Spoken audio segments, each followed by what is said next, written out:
Hello everyone, welcome back to my channel. प्यारे बच्चों, आज हम एनसीईआरटी क्लास 7 सब्जेक्ट मैथ का पहला अध्याय जिसका नाम है संख्या पद्धति, इसे अंग्रेजी में कहते हैं नंबर सिस्टम। इस अध्याय का प्रश्नावली 1A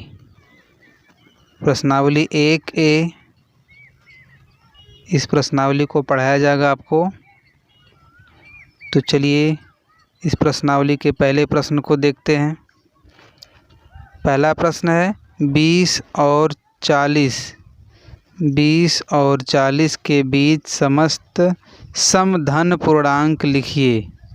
तो 20 और 40 के बीच के जो धन पूर्णांक समस्त समधन पूर्णांक होते हैं वो कौन कौन से होते हैं। सम आप जानते हैं सम कौन सी संख्याएं होती हैं। जो संख्याएं पूर्णतः 2 से विभाजित हो जाती हैं वह सम संख्याएं होती हैं। तो आइए हम देखते हैं कौन कौन सी संख्याएं हैं जो 20 और 40 के बीच की हैं। कौन कौन सी संख्याएं हैं? 22, 24, 26, 28,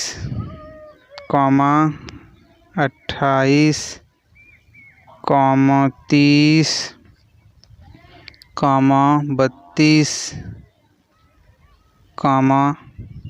32 के बाद 34, फिर 36, और 38। तो ये संख्याएं हैं कुल 1, 2, 3, 4, 5, 6, 7, 8, 9, कुल 9 संख्याएं हैं। प्रश्न संख्या 2 है 1 से 10 तक अभाज्य धन पूर्णांक लिखिए।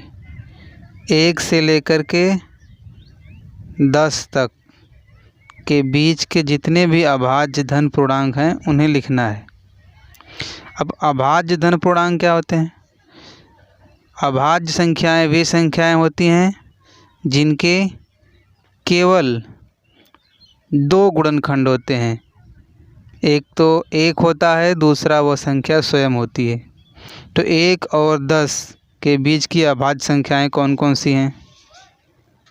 देखिए, पहले हम 1 से 10 तक की संख्याएं लिख के आपको बता रहे हैं। 1, इसके केवल 1 गुणनखंड होंगे। 2 के 1 गुणनखंड होंगे और 2, ये 2 से भी विभाजित होगा और 1 से भी। तो एक संख्या हमारी हो गई 2। 3 भी हमारा अभाज्य है, 1 से विभाजित होगा और 3 से। हमने अभी बताया आपको कि ऐसी संख्याएं जिनके केवल 2 मात्र गुणनखंड हों वह अभाज्य धन पूर्णांक होता है। 3 के बाद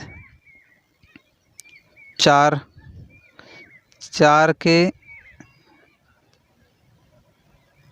के देखिए 1 होता है गुणनखंड इसका, 2 होता है, 4 होता है, इसलिए यह हमारा अभाज्य गुणनखंड नहीं है, केवल 2 होना चाहिए संख्याएं। अब 5 को देख लेते हैं। 5 1 से विभाजित होगा, 5 से विभाजित होगा, तो ये 5 हमारा अभाज्य संख्या हो गई। 6 को देख लेते हैं। 1 से विभाजित होगा, 2 से, 3 से और 6 से।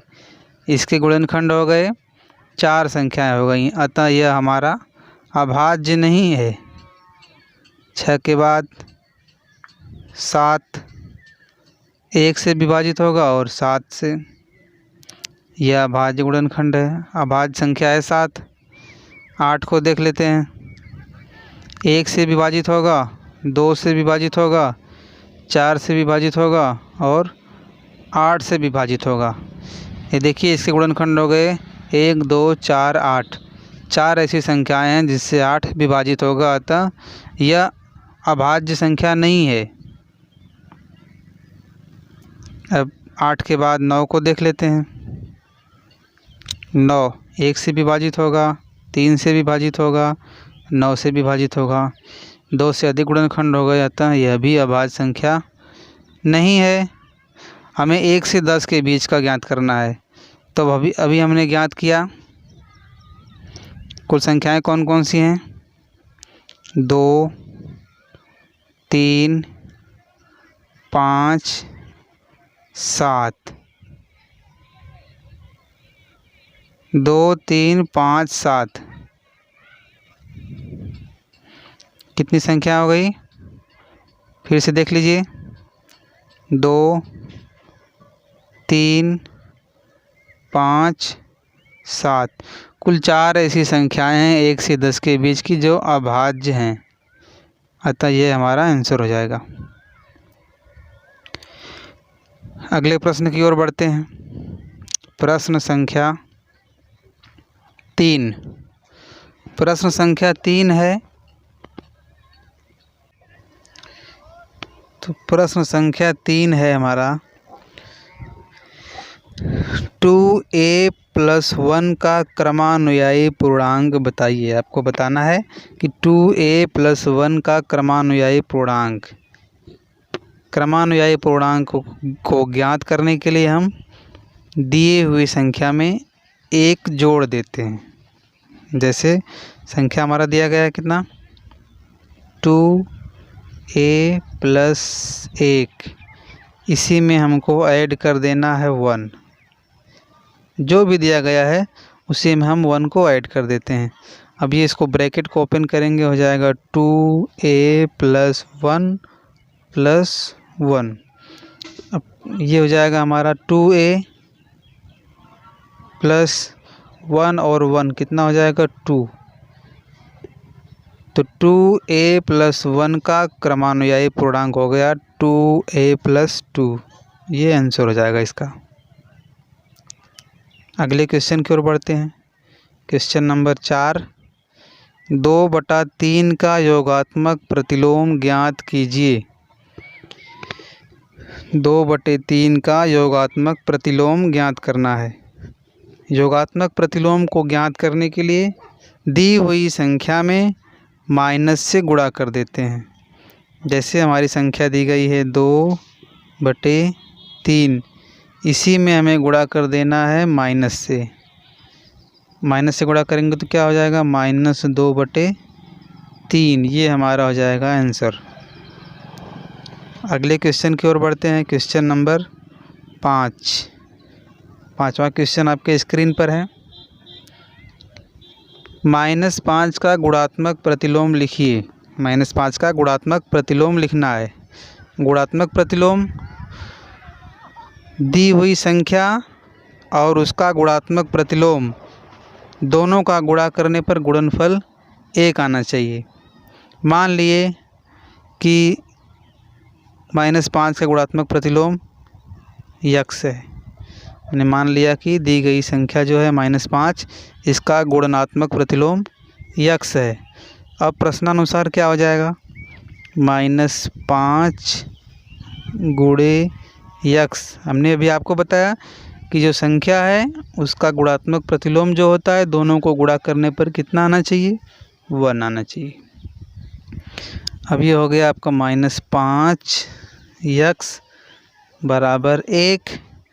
अब यहाँ से हम x बराबर क्या पाएंगे, x बराबर -1/5। ये हमारा हो गया राइट आंसर। तो -5 का गुणात्मक प्रतिलोम -1/5 होगा। अगले प्रश्न की ओर बढ़ते हैं। प्रश्न संख्या 6। 6वां प्रश्न आपके स्क्रीन पर है। प्रश्न है p + q और p - q। p + q और p - q के योगात्मक प्रतिलोम लिखना है। योगात्मक प्रतिलोम में हमने आपको बताया अभी कि माइनस से गुणा कर देते हैं। तो आइए देखते हैं कैसे इसका हल करेंगे। पहला पद हमारा है p + q। इसका हमें योगात्मक प्रतिलोम ज्ञात करना है, तो माइनस से मल्टीप्लाई कर दीजिए। ये हो गया p + q का योगात्मक प्रतिलोम। अब हम p - q p minus Q का देखते हैं। इसमें भी वही काम करेंगे, उसी तरह से इसमें भी हम माइनस से गुणा कर देंगे। तो p माइनस क्यू का योगात्मक प्रतिलोम हो जाएगा माइनस ब्रैकेट में p माइनस क्यू। ये इन दोनों के आंसर हो जाएंगे। अब हम आगे बढ़ते हैं क्वेश्चन नंबर 7 की ओर। देखिए 7वां क्वेश्चन कौन सा है। यक्स के किस मान के लिए 5 गुणे 3 गुणे 2 5 गुणे 3 गुणे 2 बराबर 5 गुणे 3 गुणे यक्स। ये जो डबल गुणे की तरह चिन्ह है, ये डबल गुणा का चिन्ह नहीं है, एक गुणे का चिन्ह है और दूसरा यक्स का चिन्ह है। तो यह हमें बताना है कि कथन सत्य है। यक्स के किस मान के लिए 5 गुणे 3 गुणे 2 बराबर 5 गुणे 3 गुणे यक्स कथन सत्य है। किस मान के लिए, अर्थात हमें यक्स का मान ज्ञात करना है। तो यक्स का मान कैसे ज्ञात करेंगे, आइए हल करते हैं। जिसको हमें ज्ञात करना है उसको हम बाएं पक्ष में लिख लेते हैं। हमें ज्ञात करना है 5 गुणे 3 गुणे यक्स बराबर 5 गुणे 3 गुणे 2। अब ये हो जाएगा 15 यक्स। इसको हम गुणा करते हैं तो हो जाएगा 5 3 15 यक्स बराबर 5 गुणे 3 गुणे 2। इसको कर देंगे तो हो जाएगा 6, 6 का 5 से गुणा करेंगे तो हो जाएगा 30। 15 यक्स बराबर 30। तो यक्स का मान क्या हो जाएगा 30/15, यानी कि 30 में 15 से भाग देंगे तो कितना आ जाएगा 2, अर्थात यक्स का मान हो जाएगा 2 हमारा राइट आंसर हो जाएगा। अगले क्वेश्चन की ओर बढ़ते हैं। अगला प्रश्न है, पूर्णांकों में ऐसी कौन सी संख्या है जो स्वयं की योज्य प्रतिलोम होती है। पूर्णांकों में ऐसी कौन सी संख्या है जो स्वयं की योज्य प्रतिलोम होती है। तो एकमात्र संख्या है शून्य। शून्य संख्या ऐसी है जो स्वयं की योज्य प्रतिलोम होती है। इसका राइट आंसर हो जाएगा शून्य। अब हम प्रश्न संख्या 9 को देखते हैं। प्रश्न संख्या 9वां प्रश्न में क्या है, यदि a एक सम धन पूर्णांक है तो बताइए कि संख्या a-1 इंटू a+1 सम है। a-1 इंटू a+1 सम है। अब a एक सम धन पूर्णांक है। अगर हम सम मान रहे हैं तब क्या हो जाएगा a-1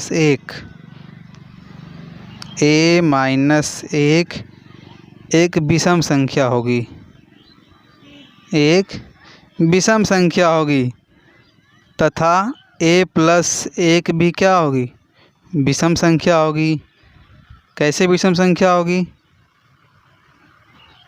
आइए देखते हैं कैसे होती है। सम संख्या, देखिए सम संख्या कहाँ से शुरू होती है, 2 से शुरू होती है। अब a के स्थान पर हम 2 रख दें। अगर यहाँ पर देखिए a-1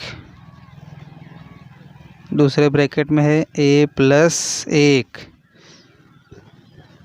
एक सम संख्या है। अब सम को हम मान लीजिए सम a के स्थान पर 2 रख दे रहे हैं, a = 2। अब यहाँ क्या हो जाएगा 2 - 1 दूसरे ब्रैकेट में हो जाएगा 2 + 1। अब 2 में से 1 जाएगा तो 1 गुणे 2 और 1 3। अब 1 और 3 का गुणनफल क्या होगा? 3। 3 सम संख्या है या विषम? 3 विषम संख्या है। अब आप समझ गए होंगे। आइए अगले क्वेश्चन की ओर बढ़ते हैं।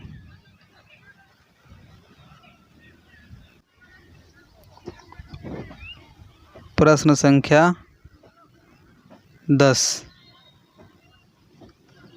10वां प्रश्न क्या है? संख्या रेखा पर 5 और 7 का योग लिखिए। संख्या रेखा पर 5 और 7 का योग लिखना है। तो इसको कैसे करेंगे? पहले एक संख्या रेखा खींच लेते हैं। ये रही संख्या रेखा। संख्या रेखा पर बीच में क्या होता है? शून्य होता है। और शून्य के बाएं ओर की संख्याएं माइनस में होती हैं, -1 -2 इस तरह से। और शून्य के दाएं ओर की संख्याएं धनात्मक होती हैं, 1 2 3 4 5 6 7 8 9 10 11 12 13। हाँ 13 मान लीजिए इसको। 13 क्यों करेंगे? क्योंकि 7 और 5 दोनों का योग 12 होगा। 12 तक ही आपका रहेगा, तभी कोई दिक्कत नहीं है। उससे एक ज़्यादा कर लेते हैं। अब शून्य से दाईं ओर 5 तक जाएंगे हम। शून्य कहाँ है? यहाँ। शून्य से दाईं ओर कहा है कि 5 में 7 का योग करना है।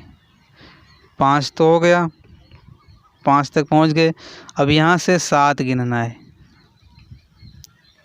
1 2 3 4 5 6 7। कहाँ पर पहुँचे हम? 12 पर। तो ये हो गया 12 तक।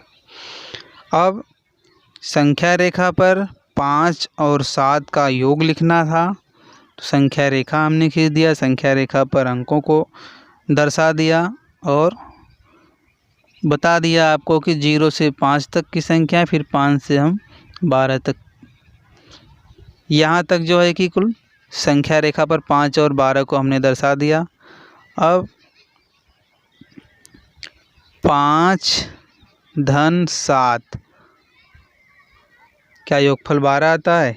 12 है। तो इस तरह से हम संख्या रेखा पर संख्याओं का योग लिखते हैं। तो आज हमने कक्षा 9 का पहला चैप्टर मैथ का प्रश्नावली 1A का 1 से लेकर 10 सवाल को कवर किया हमने। आशा है आपको समझ में आया होगा अच्छी तरह से। यदि आपको समझ में नहीं आया होगा तो आप कमेंट करिएगा। आप प्रश्न को पूछ सकते हैं जहाँ पर कोई भी असुविधा हुई हो। अगले वीडियो में हम फिर मिलेंगे। तब तक के लिए धन्यवाद।